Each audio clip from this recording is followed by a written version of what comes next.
Without further ado, please welcome Tim Brando.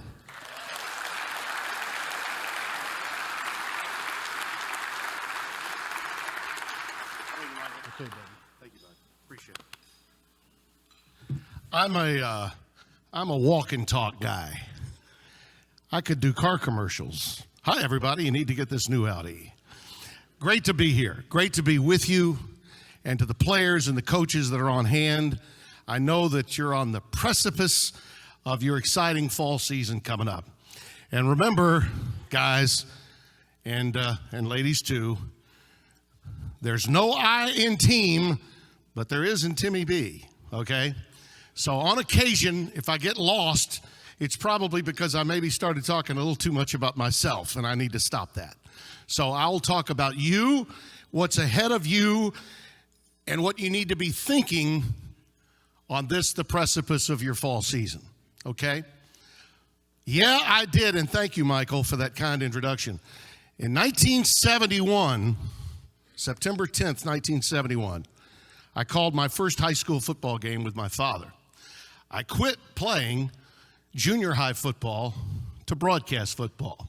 Why? Because I knew what I wanted. I knew what I wanted when I was 6 years old. I wanted to be on television. I wanted to be Keith Jackson.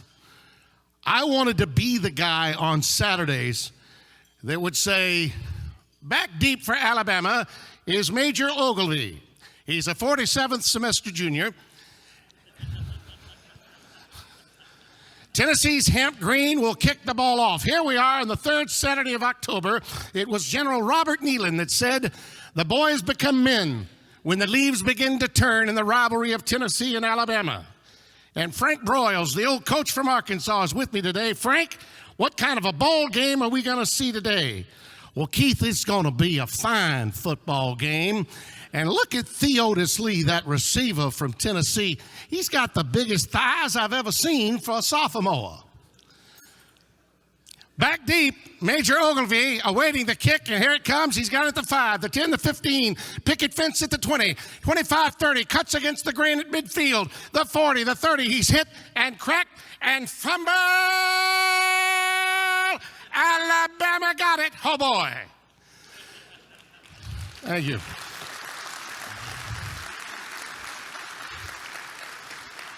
Being from Louisiana, it really pissed me off. Every fumble Keith Jackson called, Alabama got it. 1 week, Penn State was playing Notre Dame. Alabama, they're not even playing Keith. But I had the passion. We were the TV generation. If you were born in 1956, television was like an Apple phone. Just to have a TV. If it was in color, oh my God, the whole block was coming to your house. And the guys calling live television, to me, man, they were something. No, they couldn't play, but they described those who did. And as a kid, and a relatively large kid, I played all the sports. I knew my limitations. And I played baseball and basketball through school, but I quit football because I knew I could call high school football. And after the 72 season, my sophomore year, at Fair Park High in Shreveport, I was going back and forth. My dad was a television pioneer, helped put the first 2 TV stations on the air in Shreveport.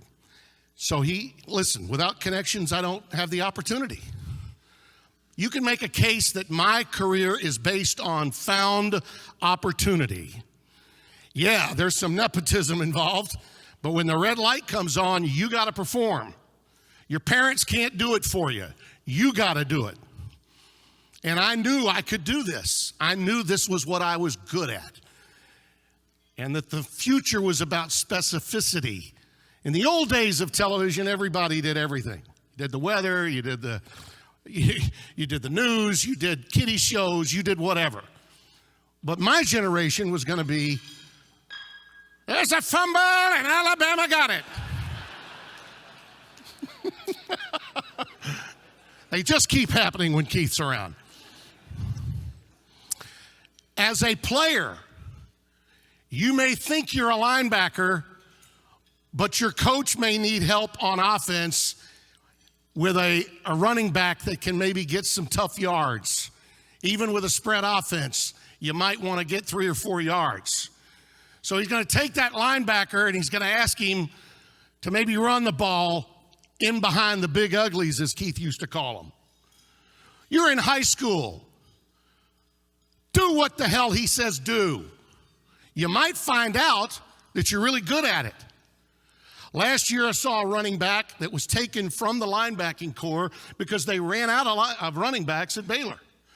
All the kid did was become their leading rusher. And he signed as a free agent with the New Orleans Saints. He's going to be a star. Those moments can happen. Student athletes need to understand that. Now, let me say also, coaches that are in this room, they're having to change too.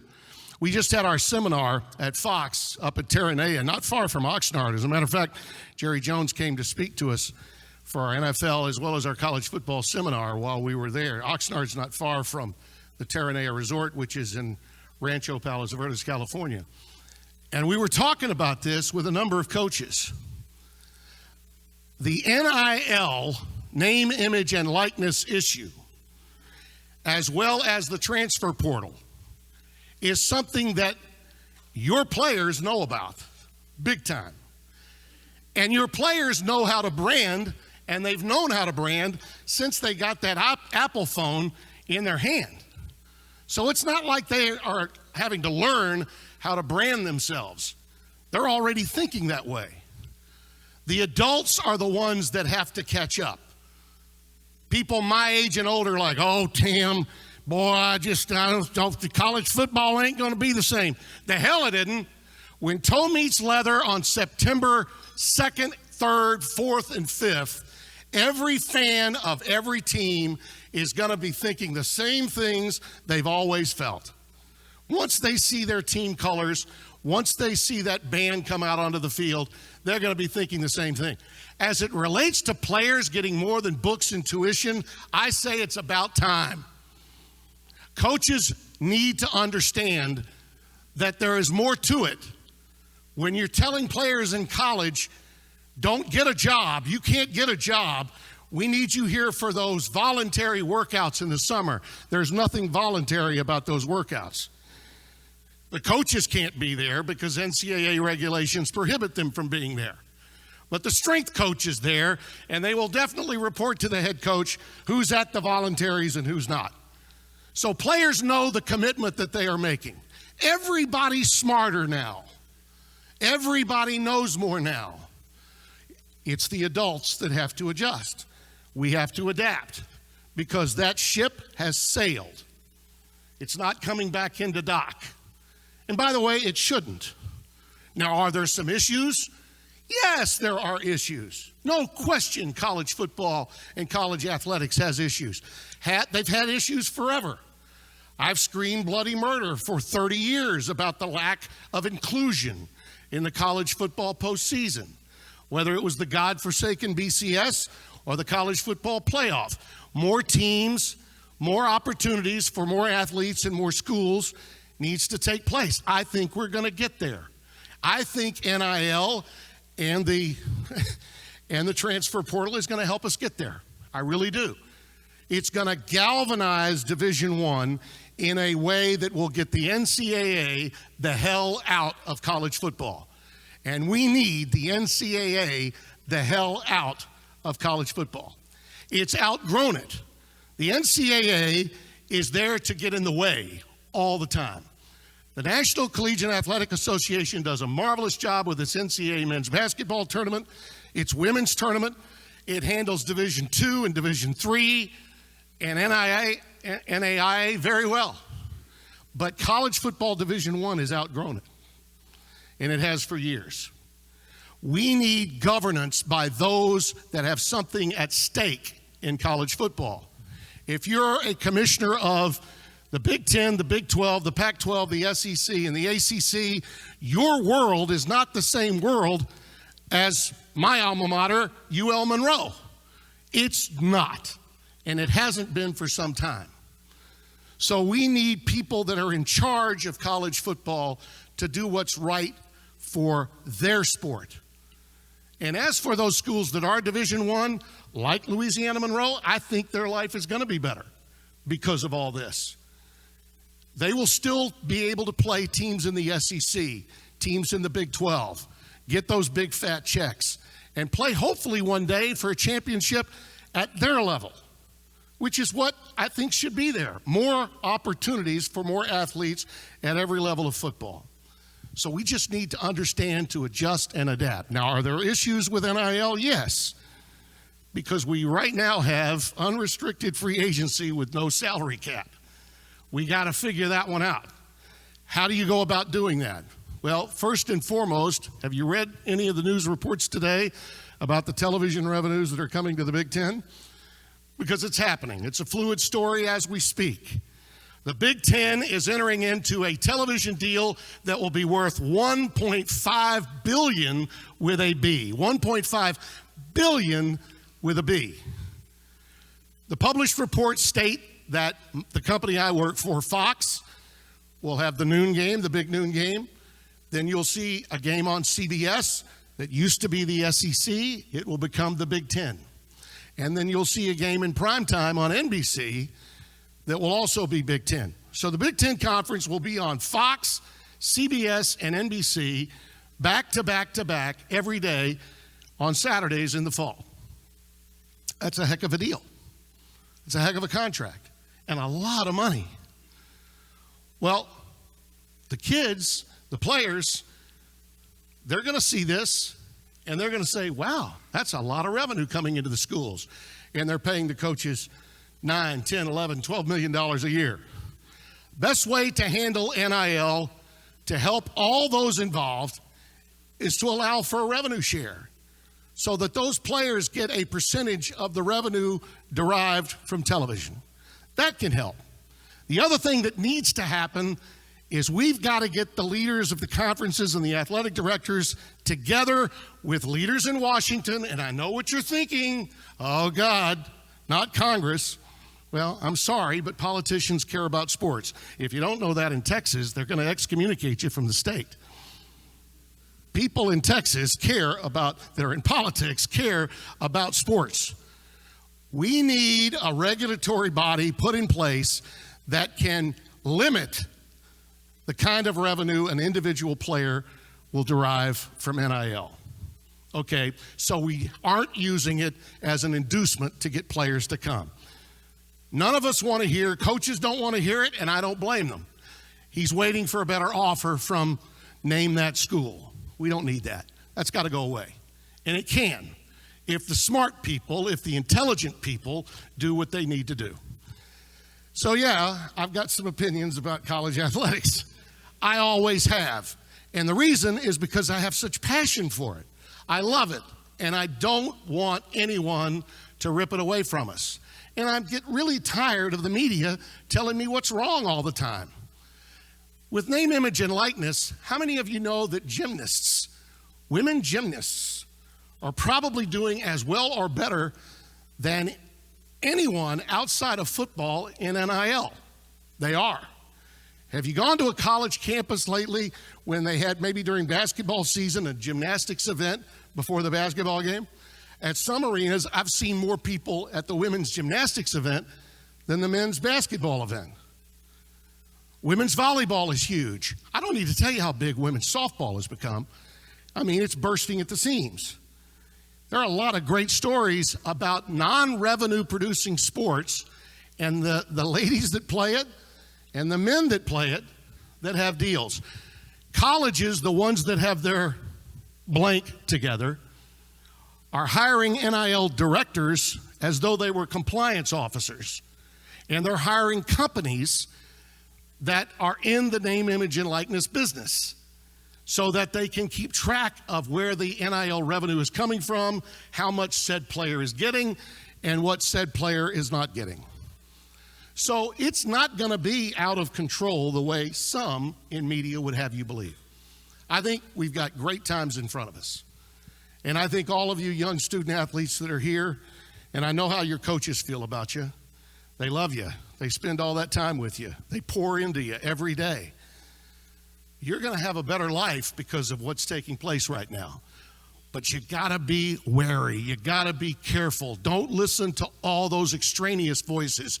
Understand that while you're in high school, okay, your mother, your dad, and if you don't have one or both, your guardians, uncles, grandparents, nobody cares more about you than your head football coach. Nobody cares more about you than your head basketball coach or whatever sport you're playing. Okay? Their lives are depending on your performance in some measure. So no one's going to care about you any more than they do. Listen to them. Don't let those voices, whether they're coming to you on Instagram or DMs from Instagram or Twitter, don't let those voices affect you. Talk to those that you know care about your best interests. And I really believe you should start with football coach or basketball coach, whoever your head coach is. Listen and learn from them and have laser focus. The one thing I know I did is I definitely had laser focus when I knew what I wanted out of life. I was going to be a broadcaster. I was all in. I had nothing else to fall back on. You hear these stories all the time about falling back on something. I think that's overrated. Falling back on something means you're not committed to what you're trying to really accomplish. If you are laser focused and you know you're good at it, then you follow it and you don't allow yourself to fail. By putting yourself in a position to fail and conquering it, you get past that. Insecurity's gone. It's not about IQ, it's about FQ. What is your failure quotient? How much failure can you withstand? Everybody today apparently wants to find the helping hand. And it's good to get a helping hand. But let me suggest before you ask for that helping hand, look at the end of your arm. There's your helping hand first. Do what is necessary yourself to put yourself in a position to get what you want out of life and accept nothing less. Success is a choice, and you can get it in innumerable ways. I wanted to have a broadcasting life and a personal life. I remember my mentor, Kurt Gowdy. God rest his soul. I met him 40 years ago in New Orleans. I was on my journey, 26 years old, calling LSU games on Tiger Vision, football and basketball, working in New Orleans radio. Kurt Gowdy, the American sportsman, he did the World Series, he did the Final Four, he did Super Bowls, he did the American sportsman. I mean, on his off day, he's in a duck blind with Phil Harris. My goodness, what a gig. I wanted to be him. I named my little brother Kurt after him when we had an, oh, by the way, Catholic family surprise, and I was 12 years old. My parents let me name my little brother. I named him Kurt after Gowdy. It wasn't a saint's name. We went to the church, and we had to come up with another name because Kurt wasn't a saint. Well, he was a saint to me. I met Mr. Gowdy for breakfast before the Final Four that Michael Jordan won with the shot. As a local broadcaster, I had had him on my radio show the night before. I listened to his words of wisdom. And as we were talking, he knew that I was married. I was married for 4 years. My wife was pregnant with our first child. And he said to me, you know, kid, you know, after talking to you here, sounds like you kind of want it all. I said, I sure do. I want it all. I want a life. I want a family. I only want to say I do once. And I want to say that I am the best that I could have possibly been when it's all said and done. He said, well, let me give you a couple of little tips here. He says, I'm thinking you've gotten some job opportunities lately. And I said, yeah, I've had a few. Thought I should have gone to Louisville. And he said, but Tim, you like calling games, don't you? You want to be a play-by-play guy. I said, yeah. He said, in this station in Baton Rouge, and here in New Orleans, they're letting you do the play-by-play. I said, yeah. He said, well, don't leave. Just stay here. He said, this cable thing is really going to be big. He said, ESPN now was 3 years old in 1982. He said, this cable thing is really going to be big, and there's going to be a lawsuit brought by the universities of Georgia and Oklahoma to the Supreme Court. It may change everything, and there's just going to be a breakthrough that's enormous, and all these games are going to be available, and there are going to be opportunities. If you just stay where you are, you can bypass all those markets and just go right from where you are to ESPN. And I thought I was like, okay, wow.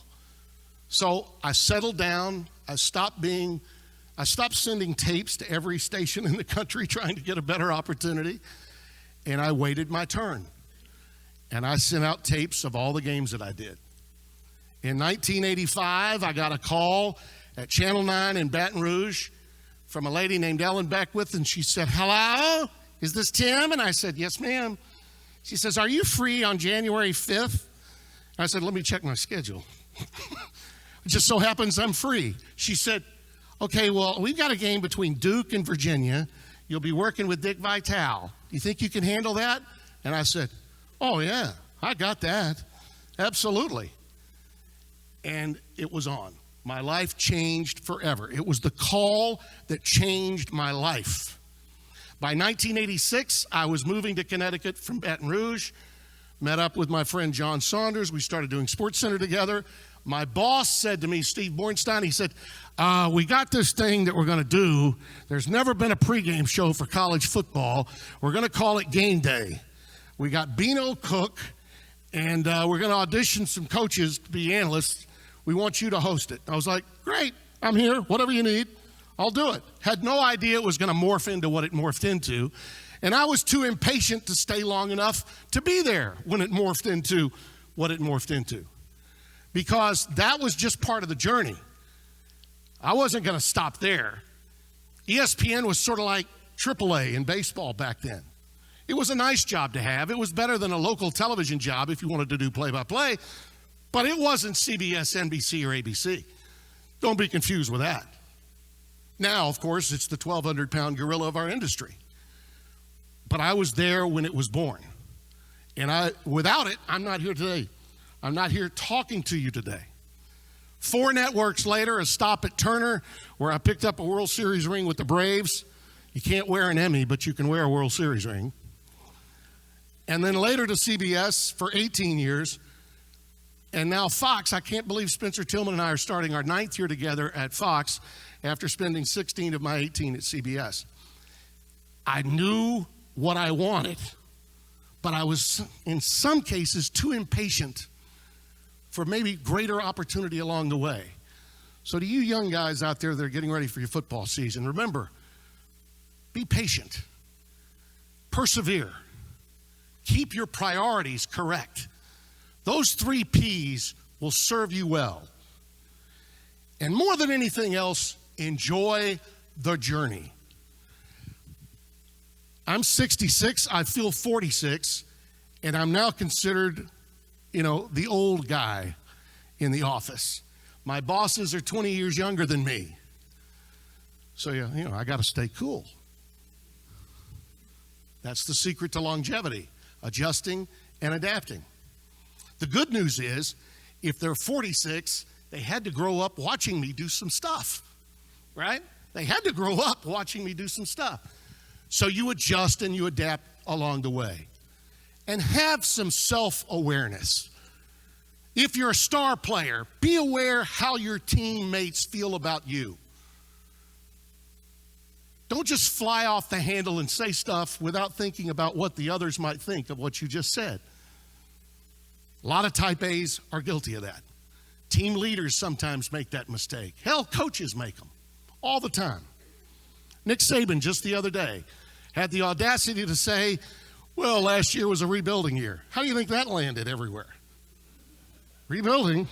See, he had a Heisman Trophy winner at quarterback, did he not? It is Alabama, right? So even the greatest at their profession can make mistakes and lose sight of self-awareness. But just keep it in your head. It'll help you along the way. I want to leave you with one final thought as it relates to making those choices that can make a difference in your life. Spencer Tillman is 8 years my junior. He auditioned while playing with me. He was still playing NFL football when he auditioned to do television at ESPN in 1990. My bosses at CBS, when they paired us together, had no idea this had happened.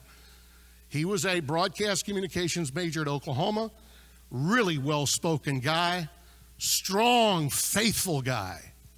If you've ever seen any of his speeches to the Fellowship of Christian Athletes, they're dynamic. They're some of the best you'll ever see. He auditioned with me, but then the San Francisco 49ers called and gave him a gig. They needed a captain for their special teams. He got another 3 years out of his career, got a Super Bowl ring, and then he invested in himself. His family stayed in Sugar Land, Texas, and he bought an apartment in New York as he was hired at WABC in New York. So he left his family. He would come home on Mondays and Tuesdays, work weekends, and do all that. He joined me in 1998 at CBS. Spencer Tillman is not just my partner. He's not just a colleague. He's not just a comrade. He's a confidant. I trust that I can say anything to Spencer Tillman and he can say anything to me. He can point out to me my flaws, and I take it. And I can also say to him, well, if I were you, I'd be thinking about this, and he'll take it. A friend, a colleague, a comrade, and a confidant, you can count on one hand how many of those you'll have in your life. Listen to them. Your friend that you have a really tight bind with and a bond that's so strong that it'll cut through anything will carry you through the rest of your life. Because no matter how great you are at what you do, you'll never be able to get it all done without that kind of help. And the willingness to listen. Be smart enough to listen to those who know the flaws that you have, because all of us do. God bless and keep you. Thank you for having me.